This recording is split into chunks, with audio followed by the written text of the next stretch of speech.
Hello and welcome back to the ASC Building Products e-commerce training video series. My name is Aaron and I'm one of the developers on the MyASCProfiles portal, our e-commerce site. This video will go over the basics of user management. Let's get started.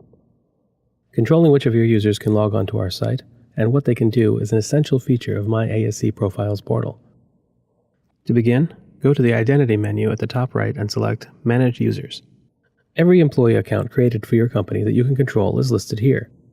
This list can be sorted by any of these 4 columns, and you can see the status of each account here. Additionally, you can search this list, which is useful if you have a lot of employees. If one of your employees should no longer have an active account, click to open the Edit dialog and check Disabled. Once you save changes, you will see that the account is instantly deactivated. If they happen to be currently using the site, their session will no longer function, and they will no longer be able to log on. It is not possible to delete an account for auditing purposes, so deactivation is the only option provided. To create a new user, click Add User at the top left. Provide the first and last name, and take care that the email address is entered correctly, as it cannot be changed later, again for audit purposes. The email address is also their system username, and is used to reset their password, send order confirmations, and is tied to any orders or templates that they may create. Next, click the plus button to assign a sold to. If you have many branches, this dialog will show them all here. Review their permissions.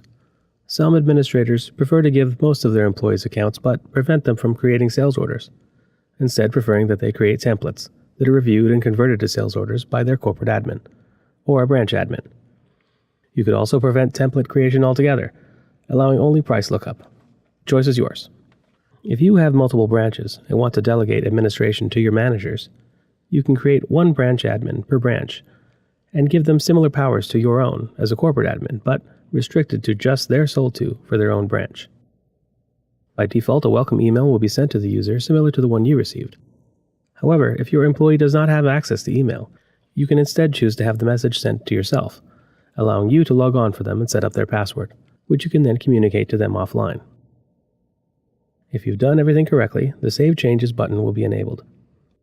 Once you click it, your employee's account is created right away, and the welcome email will go out.